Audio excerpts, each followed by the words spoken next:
Welcome to another session with the Open Book. Today, let's take a brief look at the Vedic Age. But before we get into the Vedic Age, we need to talk a little bit about the Aryans.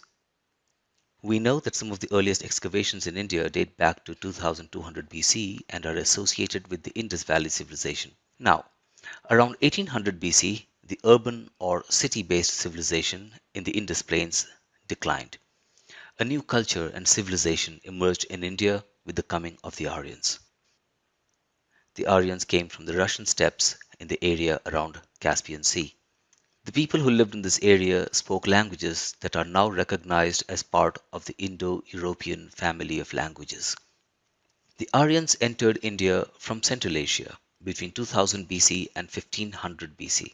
This large group of nomadic cattle herders crossed the Hindu Kush mountains and came in contact with the Indus Valley civilization. Soon they settled down in India and began to spread their empire, pushing previous inhabitants deeper south. But how do we know so much about the Aryans? We read about them in the Vedas. The Vedas are the most important source of information about the Aryans. Written between 1000 to 500 BC, the Vedas have provided historians quite a bit of information about the Aryans. There are four Vedas in all: Rig Veda, Samaveda, Yajurveda, and Atharva Veda. The Rig Veda is the oldest of these and contains 1028 hymns dedicated to gods such as Agni, Varun, and Indra. The period when the Vedas were written and when the Vedic way of life thrived is called the Vedic Age. This period roughly lasted somewhere between 1500 BC and 600 BC.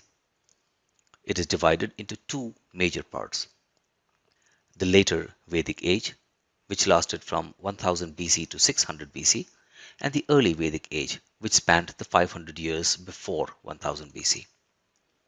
The Aryans were divided into tribes. The tribes were cattle breeders and were called Jana or Vish. The Vedic king or Rajan was the leader of the tribe. He protected his people from the enemies, maintained law and order, and offered prayers on behalf of the tribe. He was assisted by the priest or Purohit and assemblies of elders called Sabha and Samati. The Sabha was an assembly of selected people, while Samati consisted of the entire tribe and anybody could express his or her opinion. The Aryans were a fiercely social group of people. The family or kul was the basic unit of their society. The father was the head of the family and was called Grihapati. Several families formed a gram or village. In the early Vedic society, women were highly respected. They attended assemblies and public meetings and could also choose their husbands through a ceremony called Swayamvara. Ancient scholars like Patanjali and Katyayana mention that women were educated on par with men in the early Vedic period. Let's talk a little bit about the social classes during the Vedic period. The Rig Veda tells us about three social classes based on the kind of work that they did. The Brahmins or priests performed worship for the welfare of the king and the people. The Kshatriyas or warriors protected the people, and the Vaishyas comprised the common folk. The Shudra class emerged by the end of the Vedic period. There was another class of people called the Dasas. These were probably the descendants of the Harappan people and served their Aryan masters. But how did this social structure work with their economic life? Let's find a little about that. In the Vedic age, agriculture and animal husbandry were the two main occupations, and wheat, barley, and rice were cultivated on a large scale, and they bred cattle, horses, sheep, goats, and dogs.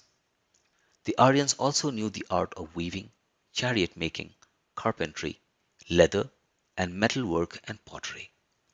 They primarily ate barley cakes, milk, ghee, fruits, vegetable, and meat. Their dresses were made up of cotton and wool. The Aryans were also great sportsmen. Their favorite pastimes included chariot racing, hunting, horse racing, playing dice, music, and dance. The Aryans were primarily pastoral people.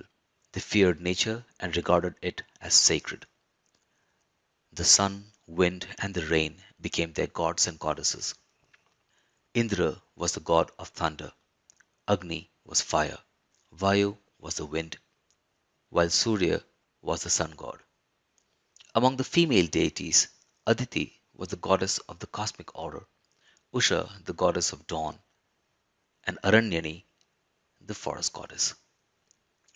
Prayers were chanted in the open, and fire was an important part of all religious rituals. Yagnas or sacrifices were performed to please the deities for the protection of cattle and also for the growth of their family lines.